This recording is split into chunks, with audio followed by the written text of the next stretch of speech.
ஆண்டவர்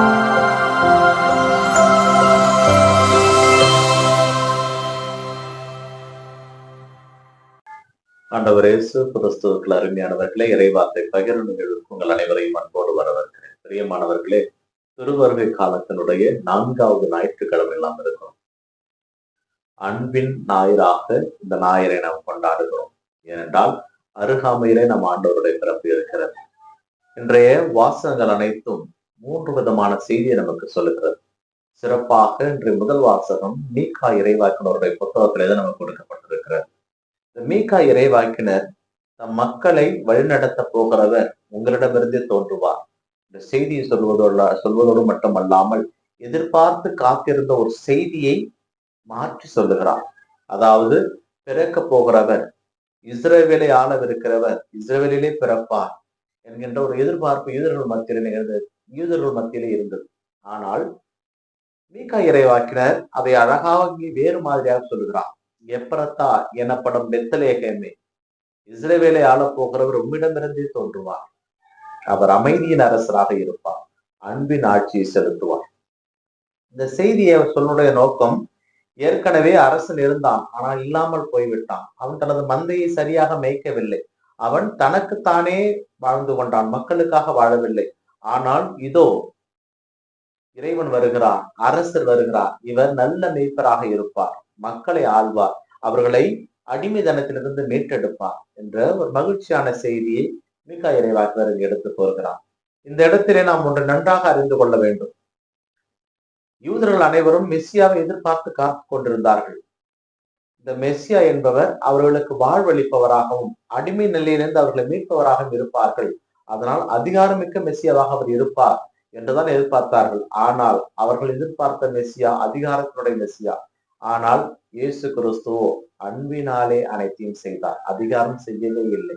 அந்த இயேசு கிறிஸ்து நம்மத்திலே பிறக்க இருக்கிறார். அவரை பற்றி தான் முதல் வாசகம் எடுத்துக் கொள்கிறது. என்ற 2வது வாசகத்தில எபிரேய புத்தக ஆசிரியர் இயேசு கிறிஸ்துவை தலைமை குரு என்பவற்றை சொல்லிவிட்டு, அவர் நமக்காக, அதாவது தலைமை குருவான அவர் நமக்காக என்றுமே நாம் பலி செலுத்திக் கொண்டிருக்கிறோம். நம் பாவங்களுக்காக, நம் தேவைகளுக்காக பலி செலுத்திக் கொண்டிருக்கிறோம். ஆனால் அவர் தன்னையே பலியாக கொடுத்து எல்லா பலிகளையும் முழுமை பெற செய்தார்.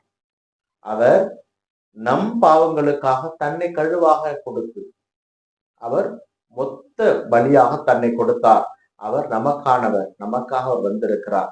அப்படிப்பட்ட அந்த கடவுளை நாம் நோக்கி செல்ல வேண்டும் என்ற அழைப்பு இந்த 2ஆம் வாசகத்தில். நற்செய்தி வாசகத்திலே லூக்கா நற்செய்தியாளர் பதிவு செய்கின்ற வார்த்தைகளை நாம் தெளிவாக அறிந்து கொள்ள வேண்டும். ஏனென்றால் இங்கே இந்த 3 விதமான செய்தி என்று ஆரம்பத்தில பார்த்தோம். முதல் வாசகத்திலே இஸ்ரவேலை ஆளப்போகிறவர் பெத்லகேமிலிருந்து வருவார் என்ற ஒரு செய்தி. 2வது தலைமை குருவான இயேசுவை நம் பாவங்களுக்கு கழுவாயை தன்னை முழுமையான பலியாக ஒப்புக் கொடுப்பார். இனி நம் பாவங்களுக்காக பலிகள் தேவைப்படாது, அவரே மொத்த பலியாக, உபயர்வற்ற பலியாக தன்னை அவர் கொடுத்திருக்கிறார் என்ற செய்தி. 3வது நிலையிலே நாம் பார்க்கின்ற பொழுது அன்னை மரியாள் எலிசபெத்தை சந்திக்கிற நிகழ்வு. நமது திருத்தந்தை அவர்கள் அழகாக சொல்லுவார், அன்னை மரியே ஆண்டவருடைய முதல் சீடர். ஏனென்றால் அவர் ஆண்டவருடைய வார்த்தையை கேட்டார். ஆண்டவருடைய தூதர் அவரிடம் பேசிய பொழுது ஆம் என்று தன்னை ஆண்டவருக்காக அர்ப்பணித்தார். ஏனென்றால் கடவுளுடைய அழைப்பு என்பது எல்லாருக்கும் எல்லா நேரங்களிலும் கொடுக்கப்படுவது கிடையாது. அன்னை மரியா ஆண்டவரால் பல நிலைகளிலே அவர் தயார் செய்யப்பட்டு தன்னுடைய மகனை, அன்பு மகனை அவர் வழியாக நமக்கு கொடுத்தார். அப்படிப்பட்ட அந்த அன்னை எலிசபெத் அம்மாவை சந்திக்க செல்கிறார். இங்கே ஒரு நிகழ்வை நாம் நன்றாக அறிந்து கொள்ள வேண்டும். ஏனென்றால் கபிரியேல் வானதூதர் கன்னி மரியாவிடம் பேசுகிறார், எலிசபெத் அம்மாவிடம் பேசவில்லை, செக்கரியாவிடம் பேசுகிறார். செக்கரியாவும் ஊமையாகி போய்விட்டார். அந்த செய்தியை அவருக்கு சொல்ல இயலாது. ஆனால் கடவுளுடைய அருளை எலிசபெத்தும் கண்டடைந்தார். இங்கே கருவுற இயலாதவர் என்று சொல்லப்பட்ட, அதாவது முதிர்ந்த வயதிலே இருக்கின்ற ஒரு பெண் தாயாகிறார். திருமணமே ஆகாத, ஆண் தொடர்பே இல்லாத ஒரு கன்னி தாயாகிறார். இந்த செய்தி நமக்கு சொல்லுகின்ற செய்தி என்னவென்றால், கடவுளால் ஆகாதது எதுவும் இல்லை. கடவுள் நினைத்தால் எதை வேண்டுமானாலும் செய்வார். மலையை மடுவாக்குவார், மடுவை மலையாக்குவார். ஏனென்றால் இதைதான் எசாயா இறைவாக்கினர் சொல்வார், பள்ளங்கள் எல்லாம் நிரப்பப்படும், மேடு குன்றுகள் எல்லாம் உடைத்து சமதளமாக்கப்படும். ஏனென்றால் கடவுளால் நிகழாத காரியங்கள் எதுவும் கிடையாது. ஏனென்றால் அன்னை மரியா எலிசபெத் அம்மாவை சந்திக்க செல்லுகின்ற நிகழ்வானது நமக்கு ஒரு மிகப்பெரிய பாடம். அன்னை மரியாவுடைய பயணம் ஆரம்பிக்கின்ற முதலிடம்.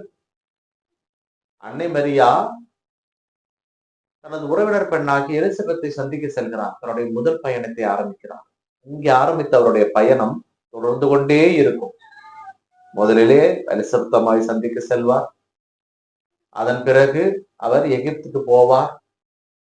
இஸ்ரவேல் நாசரேத்திற்கு திரும்ப வருவார்.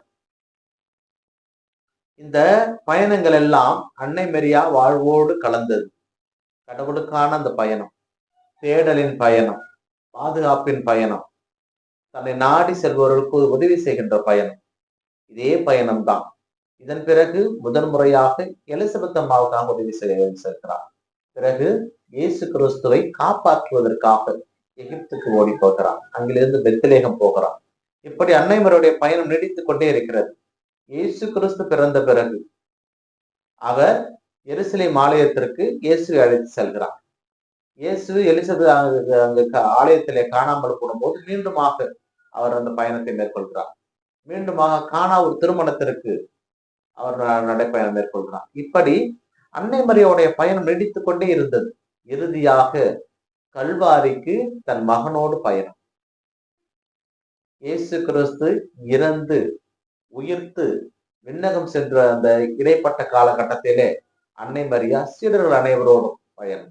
இப்படி அவருடைய பயணம் நீடித்துக் கொண்டே இருந்தது. அதனால்தான் நமது திருத்தந்தை பிரான்சிஸ் அவர்கள் அன்னை மரியாவை ஆண்டவருடைய முதல் சீடர் என்பதை இங்கே தெளிவுபடுத்துவார். இங்கே இந்த அன்பின் ஞாயிறாக நாம் கொண்டாடுவடைய நோக்கமே இதுதான்.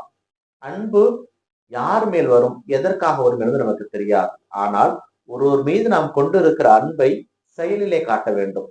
எலிசபெத்தின் மீது அன்னை மரியா கொண்டிருந்த அன்பை தன்னுடைய இருப்பால் அங்கே அறிவித்தார். உலகின் மீது கடவுள் கொண்டிருந்த அன்பை தனது மகனை அனுப்பி அவர் எண்பித்தார்.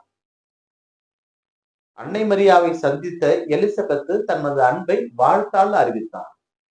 இந்த அன்பு பரிமாறப்படுகின்ற பொழுது அதனுடைய நிலை மாறுபடும். இந்த அன்பு பல வகையிலே பரிமாறப்படும். இந்த அன்பு பரிமாற்றம் பல ஆசீர்வாதங்களை கொடுக்கும். அதைதான் இந்த நற்செய்தி வாசகத்தில் நாம் பார்க்கின்றோம். அன்னை மரியா எலிசபெத் அம்மாவை சந்திக்கின்ற பொழுது எலிசபெத் அம்மா 3 வாழ்த்துக்களை அன்னை மரியாவுக்கு சொல்கிறார். பெண்களுக்குள் நீ ஆசி பெற்றவர், முதல் வாழ்த்து. ஆண்டவர் சொன்னது நிறைவேறும் என்று நம்பியரே தேறு பெற்றவர் என்பது 2வது வாழ்த்து. உன் வயிற்றில் இருக்கின்ற குழந்தையும் ஆசி பெற்றதே என்பது 3வது வாழ்த்து. பிரியமானவர்களே, இதை நாம் இன்னும் சற்று ஆழமாக சிந்திக்க கடமைப்பட்டிருக்கிறோம். ஆரம்பத்திலே சொன்னது போல எலிசபெத் அம்மாவுக்கு அன்னை மரியா கருவுற்றிருப்பது தெரியாது. ஆனால் கன்னி மரியாவுக்கு எலிசபெத் அம்மாள் கருவுற்றிருப்பது தெரியும்.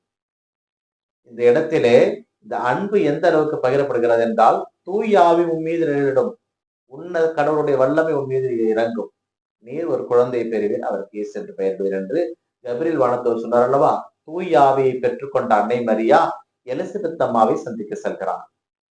சென்ற இடத்திலே தன்னிடமிருந்து தூய ஆவி எலிசபெத் அம்மாவுக்கு பகிர்ந்து கொடுக்கிறார். ஏனென்றால் இந்த தூய ஆவியார் எலிசபெத் அம்மாள் மீது இறங்கிதான் அன்னை மரியாவை வாழ்த்துகிறான்.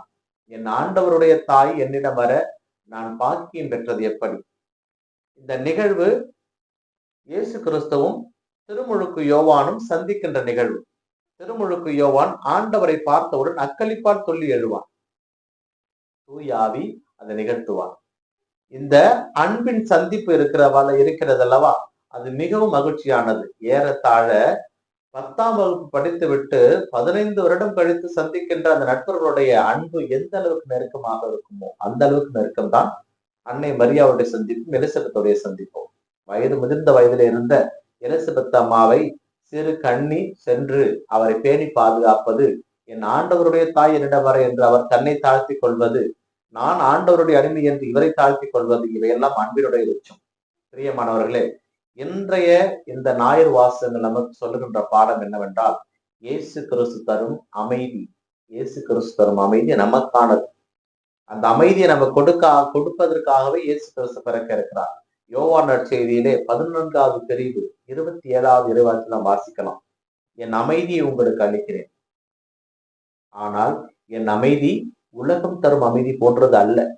ஏனென்றால் இந்த பழைய ஏற்பாட்டிலே இந்த யூதர்கள் எல்லாம் காத்து கொண்டிருந்தது அதிகாரமிக்க அமைதியை எதிர்பார்த்து கொண்டிருந்தார்கள். ஆனால் இயேசு கிறிஸ்து கொடுத்தது அந்த அமைதி அல்ல, அவர் அன்பின் அமைதி. இந்த அமைதி ஆசீர்வாதமிக்க அமைதி. இந்த அமைதியினுடைய நாளிலே நாம் ஆண்டவர் இயேசு கிறிஸ்துவை நாம் மற்றவருக்கு அறிவிக்கின்ற மக்களாக நாம் வாழ முற்படுவோம் என்றால், கடவுள் தரும் அருளை நாம் மற்றவர்களுக்கு இன்னும் அதிகமாக கொடுக்க முடியும். ஏனென்றால் பிறக்க இருக்கின்ற பாலன் நம் மத்தியிலே அதிகமான ஆசீர்வாதங்களை கொடுக்க காத்துக் கொண்டிருக்கிறார். இந்த அமைதியை நாம் மற்றவர்களுக்கு கொடுக்கின்ற பொழுது, இந்த அமைதியும் அன்பும் மற்றவர்களோடு இணைந்து வருகின்ற பொழுது இன்னும் அதிகமான ஆசீர்வாதத்தை நாம் பெற்றுக்கொள்ள முடியும். இந்த ஞாயிறு வாசகங்கள் கூறும் செய்தியோடு நம்மை இணைத்து பார்ப்போம். ஏனென்றால் இன்றைய முதல் வாசகத்திலே சொன்னது போல, அவர்கள் எதிர்பார்த்து காத்து கொண்டிருந்த மெஸ்ஸியா எருசலேமிலிருந்து வருவார் என்று சொன்ன பொழுது அப்படி அல்ல, அவர் எப்ரதா என்னப்படும் பெத்லேமிலிருந்து வருவார் என்று சொல்லப்பட்டதும், நீங்கள் செலுத்துகின்ற பலிக்கு மேலான பலியை இயேசு கிறிஸ்து, தலைமை குருவான இயேசு கிறிஸ்து நம்ம கொடுத்திருக்கிறார், அவரே நம் பாவங்களுக்கெல்லாம் பலியாக வந்திருக்கிறார் என்பது இரண்டாவது கருத்து. மூன்றாவதாக, அன்னை மரிய எலிசபெத் அம்மாவை சந்திக்க செல்வது. தன்னை மறுத்து இவரும் கடவுளுடைய குழந்தை தாங்கி இருக்கிறார், இருந்தாலும் தன்னை விட வயது முதிர்ந்த ஒருவர் இருக்கார் என்று அவரை தேடி சென்று உதவுவதும் நமக்கு கொடுக்கின்ற பாடங்கள். கடவுளுடைய வார்த்தையை நாம் பெற்றுக்கொள்வோம் என்றால் விரைந்து சென்று உதவி செய்ய வேண்டும். மகிழ்ச்சியால் மற்றவர்களை நாம் ஆசீர்வதிக்க வேண்டும். நம்முடைய ஜெபங்கள் மற்றவரோடு தங்க வேண்டும். அதுதான் இந்த ஞாயிறிலே இறைவன் நமக்கு கொடுக்கின்ற பாடம். அதை செய்பவர்களாக தொடர்ந்து செபிப்போம். இறைவன் இயேசு என்றென்று வாழ்த்து தருவாராக. ஆமென்.